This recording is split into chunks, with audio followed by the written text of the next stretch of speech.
Hello students, how are you. ਅੱਜ ਅਸੀਂ ਕਰਨ ਜਾ ਰਹੇ ਹਾਂ poem number 6 father returning home, ਪਿਤਾ ਦਾ ਘਰ ਵਾਪਸ ਆਣਾ, ਰਿਟਨ ਬਾय ਦਿਲੀਪ ਚਿਤਰੇ, ਜੋ ਕਿ ਦਿਲੀਪ ਚਿਤਰੇ ਦੁਆਰਾ ਲਿਖੀ ਗਈ ਹੈ। Let's start from the introduction to the poem. Man's estrangement from the man made world is the theme of this poem. Estrangement ਹੁੰਦਾ ਮਨਮੁਟਾਵ, ਅਣਬਣ, ਕਿ ਬੰਦੇ ਦਾ ਬੰਦੇ ਦੇ ਦੁਆਰਾ ਬਣਾਈ ਹੋਈ ਦੁਨੀਆ ਤੋਂ ਕੁਝ ਨਾ ਕੁਝ ਅਣਬਣ ਚੱਲਦੀ ਰਹਿੰਦੀ ਹੈ, ਉਸ ਨਾਲ ਕੁਝ ਨਾ ਕੁਝ ਇਹਦਾ ਮਨਮੁਟਾਵ ਬਣਿਆ ਰਹਿੰਦਾ ਹੈ। In this world full of hurry and worry, ਕਿ ਇਸ ਕਾਹਲੀ ਨਾਲ ਅਤੇ ਚਿੰਤਾ ਨਾਲ ਭਰੇ ਸੰਸਾਰ ਵਿੱਚ nobody has the time to take interest in others, ਕਿਸੇ ਕੋਲ ਕੋਈ ਸਮਾਂ ਨਹੀਂ ਹੈ ਕਿ ਉਹ ਦੂਜਿਆਂ ਦੇ ਵਿੱਚ ਕੋਈ ਇੰਟਰਸਟ ਲਵੇ, ਦੂਜਿਆਂ ਦੇ ਵਿੱਚ ਉਸਦੀ ਕੋਈ ਰੁਚੀ ਹੋਵੇ। especially the old senior citizens in society, ਖਾਸ ਕਰਕੇ ਬਜ਼ੁਰਗ ਜੋ ਸਾਡੇ ਸਮਾਜ ਦੇ ਸੀਨੀਅਰ ਸਿਟੀਜ਼ਨਸ ਹਨ, ਉਹਨਾਂ ਵਿੱਚ ਲੋਕਾਂ ਦਾ ਇੰਟਰਸਟ ਘਟਦਾ ਜਾ ਰਿਹਾ ਹੈ। This poem has been taken from Dilip Chitre's collection of poems traveling in a cage। ਇਹ ਕਵਿਤਾ ਦਿਲੀਪ ਚਿਤਰੇ ਦੁਆਰਾ ਲਿਖੀ ਹੋਈ ਕਵਿਤਾਵਾਂ ਦੀ collection traveling in a cage ਵਿੱਚੋਂ ਲਈ ਗਈ ਹੈ। It gives us the picture of a sad old man। ਇਹ ਸਾਨੂੰ ਇੱਕ ਉਦਾਸ ਬਜ਼ੁਰਗ ਵਿਅਕਤੀ ਦੀ ਤਸਵੀਰ ਦਿਖਾਉਂਦੀ ਹੈ who travels to work by a local train, ਜੋ ਕਿ ਆਪਣੇ ਕੰਮਕਾਰ ਲਈ ਇੱਕ ਲੋਕਲ ਟ੍ਰੇਨ ਵਿੱਚ ਟਰੈਵਲ ਕਰਦਾ ਹੈ, ਯਾਤਰਾ ਕਰਦਾ ਹੈ। Every day in Mumbai, ਹਰ ਰੋਜ਼ ਮੁੰਬਈ ਵਿੱਚ। He does not feel comfortable or at home in his environment। ਉਹ ਬਿਲਕੁਲ ਵੀ ਆਪਣੇ ਘਰ ਜਾਂ ਆਪਣੇ ਵਾਤਾਵਰਣ ਵਿੱਚ ਆਰਾਮਦਾਇਕ ਮਹਿਸੂਸ ਨਹੀਂ ਕਰਦਾ। He is lonely even in a crowd। ਉਹ ਭੀੜ ਵਿੱਚ ਵੀ ਆਪਣੇ ਆਪ ਨੂੰ ਇਕੱਲਾ ਸਮਝਦਾ ਹੈ। His isolation is seen in his inability to have dialogue with his family or friends। ਉਸ ਦਾ ਇਕੱਲਾਪਨ ਇਸ ਗੱਲ 'ਚ ਵੀ ਦੇਖਿਆ ਜਾਂਦਾ ਹੈ ਕਿ ਉਹ ਆਪਣੇ ਆਪ ਨੂੰ ਅਯੋਗ ਸਮਝਦਾ ਹੈ ਜਾਂ ਉਹ ਅਯੋਗ ਹੋ ਜਾਂਦਾ ਹੈ ਆਪਣੀ ਫੈਮਿਲੀ ਦੇ ਨਾਲ ਗੱਲ ਕਰਨ ਵਿੱਚ ਵੀ ਅਤੇ ਆਪਣੇ ਮਿੱਤਰਾਂ ਦੇ ਨਾਲ ਗੱਲ ਕਰਨ ਵਿੱਚ ਵੀ, ਭਾਵ ਉਸ ਨਾਲ ਕੋਈ ਵੀ ਗੱਲ ਨਹੀਂ ਕਰਦਾ। ਉਹ ਆਪਣੇ ਪ੍ਰੈਜ਼ੈਂਟ ਵਿੱਚ, ਭਾਵ ਵਰਤਮਾਨ ਸਮੇਂ ਵਿੱਚ ਅਨਈਜ਼ੀ ਫੀਲ ਕਰਦਾ ਹੈ, ਔਖਾ ਮਹਿਸੂਸ ਕਰਦਾ ਹੈ।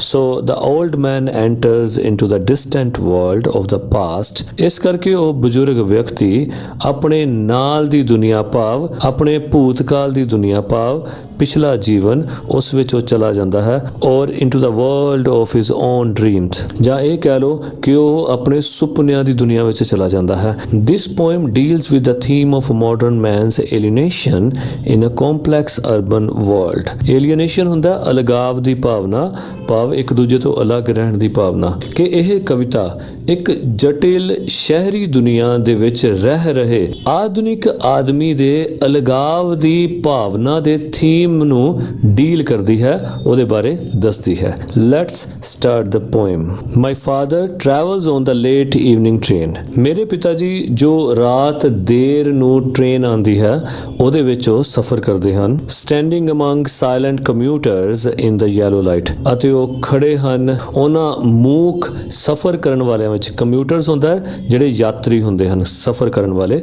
ਸੋ ਉਹਨਾਂ ਮੂਕ ਯਾਨੀ ਚੁੱਪ ਚਪੀਤੇ ਖੜੇ ਹੋਏ ਯਾਤਰੀਆਂ ਦੇ ਵਿਚਕਾਰ ਉਹ ਖੜੇ ਹਨ ਇਨ ਦ ਯੈਲੋ ਲਾਈਟ, ਪੀਲੀ ਰੋਸ਼ਨੀ ਦੇ ਵਿੱਚ। ਸਬਰਬਸ ਸਲਾਈਡ ਪਾਸਟ, ਕਿ ਜਿਹੜਾ ਸਬਰਬਨ ਏਰੀਆਜ਼ ਹੈ, ਭਾਵ ਸ਼ਹਿਰ ਤੋਂ ਬਾਹਰਲਾ ਏਰੀਆ, ਉਹ ਪਿੱਛੇ ਨੂੰ ਲੰਘੀ ਜਾ ਰਿਹਾ ਹੈ। ਹਿਜ਼ ਅਨਸੀਇੰਗ ਆਈਜ਼, ਅਤੇ ਮੇਰੇ ਪਿਤਾ ਜੀ ਉਸ ਵੱਲ ਕੋਈ ਵੀ ਨੋਟਿਸ ਨਹੀਂ ਕਰ ਰਹੇ ਹਨ, ਉਸ ਗੁਜ਼ਰਦੇ ਹੋਏ ਸਬਰਬਸ ਵੱਲ ਉਹ ਨਹੀਂ ਦੇਖਦੇ। ਸੋ ਉਹਨਾਂ ਨੂੰ ਕੋਈ ਪਤਾ ਨਹੀਂ ਹੈ ਕਿ ਬਾਹਰ ਕੀ ਚੱਲ ਰਿਹਾ ਹੈ, ਕਿਹੜੀ ਚੀਜ਼ ਪਿੱਛੇ ਛੁੱਟ ਰਹੀ ਹੈ, ਕਿਹੜੀ ਚੀਜ਼ ਲੰਘ ਰਹੀ ਹੈ, ਉਹਨਾਂ ਦਾ ਉੱਧਰ ਕੋਈ ਧਿਆਨ ਨਹੀਂ ਹੈ। His shirt and pants are soggy, ਉਹਨਾਂ ਦੀ ਜੋ ਸ਼ਰਟ ਹੈ, ਪੈਂਟਸ ਹੈ, ਉਹ ਸੋਗੀ ਹੈ, ਭਾਵ ਗਿੱਲੀ ਹੈ, ਭਿੱਜੀ ਹੋਈ ਹੈ। ਐਂਡ ਹਿਜ਼ ਬਲੈਕ ਰੇਨਕੋਟ, ਅਤੇ ਉਹਨਾਂ ਦਾ ਕਾਲਾ ਰੇਨਕੋਟ ਸਟੇਨਡ ਵਿਦ ਮਡ, ਉਹ ਮਡ ਯਾਨੀ ਚਿੱਕੜ ਦੇ ਨਾਲ ਦਾਗਦਾਰ ਹੋਇਆ ਹੈ, ਉੱਤੇ ਚਿੱਕੜ ਦੇ ਧੱਬੇ ਲੱਗੇ ਹੋਏ ਹਨ।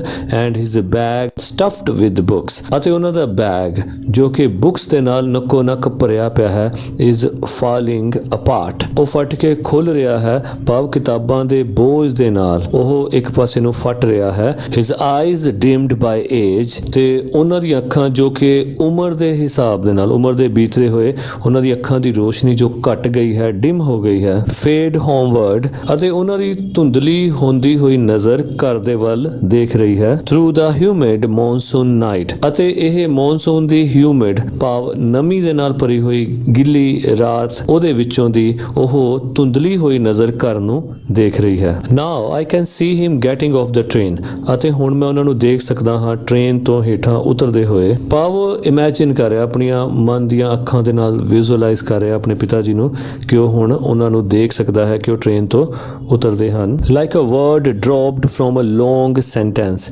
ਕਿ ਜਿਸ ਤਰ੍ਹਾਂ ਇੱਕ ਲੰਬੇ ਸੈਂਟੈਂਸ ਦੇ ਵਿੱਚੋਂ, ਭਾਵ ਲਫ਼ਜ਼ਾਂ ਦੇ ਨਾਲ, ਵਰਡਸ ਦੇ ਨਾਲ ਭਰੇ ਹੋਏ ਸੈਂਟੈਂਸ ਦੇ ਵਿੱਚੋਂ ਜੇ ਕੋਈ ਅਸੀਂ ਵਰਡ ਕੱਢ ਵੀ ਦਈਏ ਤੇ ਉਸ ਸੈਂਟੈਂਸ ਨੂੰ ਕੋਈ ਫਰਕ ਨਾ ਪੈਂਦਾ ਹੋਵੇ। ਭਾਵ ਕਈ ਵਾਰ ਸੈਂਟੈਂਸ ਬਹੁਤ ਲੰਬਾ ਹੁੰਦਾ ਤੇ ਅਸੀਂ ਉਸ ਨੂੰ ਛੋਟਾ ਕਰਨ ਲਈ ਜੋ ਗੈਰ ਲੋੜੀਂਦੇ ਸ਼ਬਦ ਹੁੰਦੇ ਹਨ ਉਹ ਅਸੀਂ ਕੱਢ ਦਿੰਦੇ ਹਾਂ, ਜਿਹਦੇ ਨਾਲ ਸੈਂਟੈਂਸ ਨੂੰ ਕੋਈ ਫਰਕ ਨਹੀਂ ਪੈਂਦਾ, ਉਹਦੇ ਮੀਨਿੰਗ ਨੂੰ ਕੋਈ ਵੀ ਫਰਕ ਨਹੀਂ ਪੈਂਦਾ। ਸੋ ਕਵੀ ਕਹਿਣਾ ਚਾਹੁੰਦਾ ਹੈ ਕਿ ਮੇਰੇ ਪਿਤਾ ਜੀ ਉਸ ਭਰੀ ਹੋਈ ਟ੍ਰੇਨ ਦੇ ਵਿੱਚੋਂ ਜਿੱਦਾਂ ਨਿਕਲੇ, ਇਸ ਤਰ੍ਹਾਂ ਲੱਗ ਰਿਹਾ ਸੀ ਕਿ ਜਿੱਦਾਂ ਕਿਸੇ ਨੇ ਇੱਕ ਲੰਬੇ ਸੈਂਟੈਂਸ ਦੇ ਵਿੱਚੋਂ ਕੋਈ ਗੈਰ ਲੋੜੀਂਦਾ ਸ਼ਬਦ ਬਾਹਰ ਕੱਢਤਾ ਹੋਵੇ ਤੇ ਜਿਹਦੇ ਨਾਲ ਉਸ ਸੈਂਟੈਂਸ ਨੂੰ, ਉਸ ਟ੍ਰੇਨ ਵਿੱਚ ਬੈਠੇ ਲੋਕਾਂ ਨੂੰ ਕੋਈ ਵੀ ਫਰਕ ਨਾ ਪਿਆ ਹੋਵੇ। ਤੇ ਜੇ ਇਹਦਾ ਹੋਰ ਗਹਿਰਾ ਮੀਨਿੰਗ ਦੇਖੀਏ ਤਾਂ ਕਵੀ ਕਹਿਣਾ ਚਾਹੁੰਦਾ ਹੈ ਕਿ ਅਸੀਂ ਵੀ ਇਸ ਸੰਸਾਰ ਰੂਪੀ ਟ੍ਰੇਨ ਵਿੱਚੋਂ ਜਦੋਂ ਨਿਕਲ ਜਾਂਦੇ ਹਾਂ ਤਾਂ ਇਸ ਸੰਸਾਰ ਨੂੰ ਸਾਡੇ ਜਾਣ ਦੇ ਨਾਲ ਕੋਈ ਵੀ ਫਰਕ ਨਹੀਂ ਪੈਂਦਾ। He hurries across the length of the grey platform, ਕਿ ਉਹ ਰੇਲਵੇ ਸਟੇਸ਼ਨ ਦੇ ਗ੍ਰੇ ਰੰਗ ਦੇ ਪਲੇਟਫਾਰਮ ਦੀ ਲੈਂਥ ਤੇ, ਭਾਵ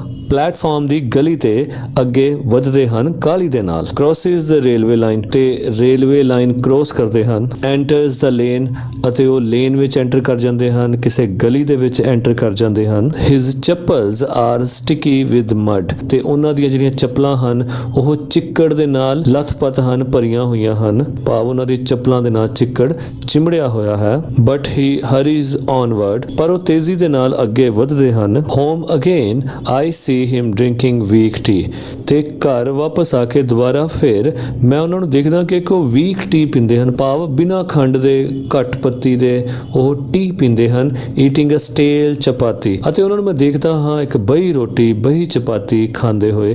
ਰੀਡਿੰਗ ਅ ਬੁੱਕ, ਅਤੇ ਕਿਤਾਬ ਪੜ੍ਹਦੇ ਦੇਖਦੇ ਹੋਏ। ਹੀ ਗੋਜ਼ ਇਨਟੂ ਦ ਟਾਇਲਟ, ਉਹ ਟਾਇਲਟ ਜਾਂਦੇ ਹਨ।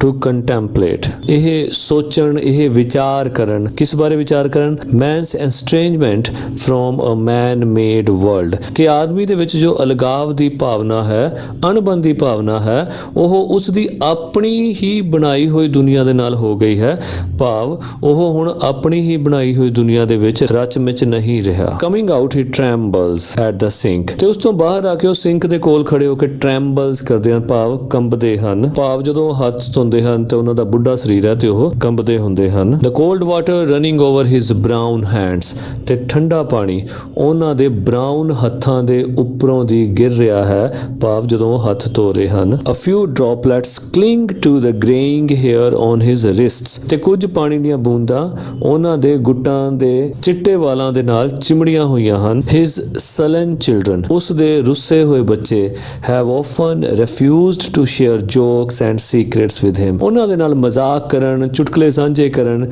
ਜਾਂ ਆਪਣੀ ਜ਼ਿੰਦਗੀ ਦੇ ਕੁਝ ਰਾਜ਼ ਜ਼ਾਹਿਰ ਕਰਨ ਤੋਂ ਮਨਾ ਕਰ ਦਿੰਦੇ ਹਨ, ਭਾਵ ਉਹ ਰਿਲਕਟੈਂਟ ਫੀਲ ਕਰਦੇ ਹਨ, ਹਿਚਕਿਚਾਹਟ ਫੀਲ ਕਰਦੇ ਹਨ ਉਹਨਾਂ ਦੇ ਨਾਲ ਖੁਸ਼ੀਆਂ ਸਾਂਝੀਆਂ ਕਰਨ ਅਤੇ ਜ਼ਿੰਦਗੀ ਦੇ ਭੇਦ ਸਾਂਝੇ ਕਰਨ ਵਿੱਚ। He will now go to sleep, ਸੋ ਪਿਤਾ ਜੀ ਹੁਣ ਸੌਣ ਚਲੇ ਜਾਣਗੇ। Listening to the static on the radio, ਤੇ ਜੋ ਰੇਡੀਓ ਦੇ ਵਿੱਚ ਉਹ ਸਟੈਟਿਕ ਜੀ ਆਵਾਜ਼ ਆਉਂਦੀ ਹੈ, ਡਿਸਟਰਬੈਂਸ ਵਾਲੀ ਆਵਾਜ਼ ਆਉਂਦੀ ਹੈ, ਉਹ ਸੁਣਦੇ ਹੋਏ dreaming of his ancestors and grandchildren, ਅਤੇ ਆਪਣੇ ਪੂਰਵਜਾਂ ਅਤੇ ਪੋਤੇ ਪੋਤੀਆਂ ਦੇ ਸੁਪਨੇ ਲੈਂਦੇ ਹੋਏ। Thinking of nomads entering a subcontinent through a narrow pass, ਕਿ ਉਹਨਾਂ ਵਣਜਾਰਿਆਂ ਬਾਰੇ ਸੋਚਦੇ ਹੋਏ। ਨੋਮੈਡਸ ਹੁੰਦੇ ਨੇ ਵਣਜਾਰੇ।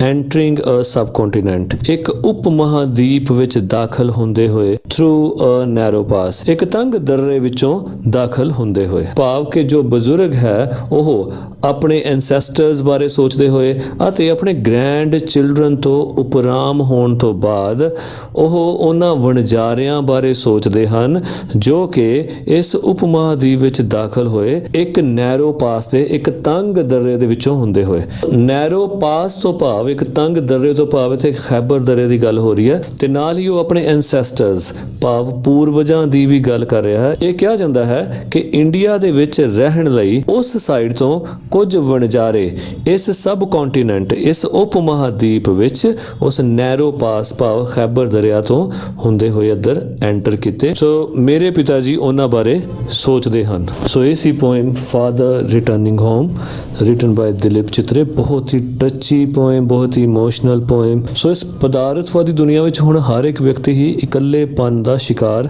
ਹੁੰਦਾ ਜਾ ਰਿਹਾ ਹੈ ਕਿ ਜਿਸ ਤਰ੍ਹਾਂ ਇੱਕ ਸ਼ੇਰ ਵੀ ਹੈ ਕਿ ਮੈਂ ਐਸੇ ਜਮਘਟੇ में खो गया हूँ जहाँ मेरे सिवा कोई भी नहीं। कि मैं एक ਇਹੋ ਜਿਹੀ ਕਰਾਊਡੀ ਪਲੇਸ ਤੇ ਹਾਂ, ਇੱਕ ਇਹੋ ਜਿਹੇ ਭੀੜ ਭਾੜ ਵਾਲੇ ਇਲਾਕੇ ਵਿੱਚ ਫਸ ਗਿਆ ਹਾਂ, ਖੋ ਗਿਆ ਹਾਂ, ਗੁੰਮ ਗਿਆ ਹਾਂ ਜਿੱਥੇ ਮੈਨੂੰ ਮੇਰੇ ਤੋਂ ਬਿਨਾਂ ਹੋਰ ਕੋਈ ਦਿਖਾਈ ਨਹੀਂ ਦਿੰਦਾ।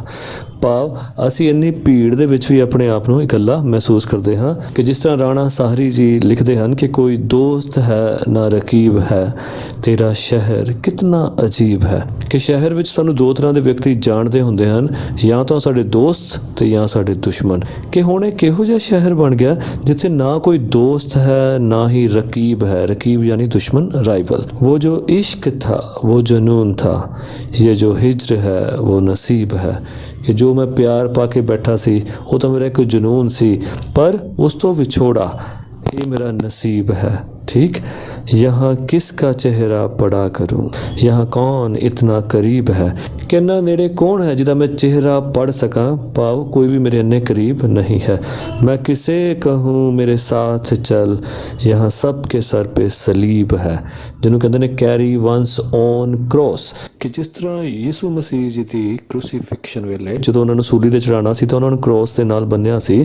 ਸੋ ਉਹਨੂੰ ਕਹਿੰਦੇ ਨੇ ਸਲੀਬ। ਓਕੇ, ਕਿ ਮੈਂ ਕਿਸੇ ਕਹੂੰ ਮੇਰੇ ਸਾਥ ਚੱਲ, ਮੈਂ ਕਿਹਨੂੰ ਕਹਾਂ ਕਿ ਮੇਰੇ ਨਾਲ ਚੱਲ ਜਾ, ਮੇਰੇ ਨਾਲ ਟਾਈਮ ਬਿਤਾ। ਸਾਰੇ ਹੀ ਆਪਣੇ ਬੋਝ ਥੱਲੇ ਦੱਬੇ ਹੋਏ ਹਨ, ਸਾਰੇ ਹੀ ਆਪਣਾ ਆਪਣਾ ਭਾਰ ਚੱਕੀ ਫਿਰਦੇ ਹਨ, ਕੋਈ ਮੇਰੇ ਨਾਲ ਚੱਲਣ ਨੂੰ ਤਿਆਰ ਨਹੀਂ ਹੈ। ਮੈਂ ਕਿਸੇ ਕਹੂੰ ਮੇਰੇ ਸਾਥ ਚੱਲ, यहाँ सब के सर पे सलीब है। सो ਇਹ ਸੀ ਕੁਛ ਇਹਦੇ ਨਾਲ ਮਿਲਦੇ ਜੁਲਦੇ ਮਿਸਰੇ। ਸੋ ਉਮੀਦ ਹੈ ਤੁਹਾਨੂੰ ਇਹ ਵੀਡੀਓ ਜ਼ਰੂਰ ਪਸੰਦ ਆਈ ਹੋਏਗੀ। ਮਿਲਦੇ ਹਾਂ ਅਗਲੀ ਵੀਡੀਓ ਵਿੱਚ। Thanks for watching this video. If you are new to this channel, kindly like, subscribe and hit the bell icon for latest updates.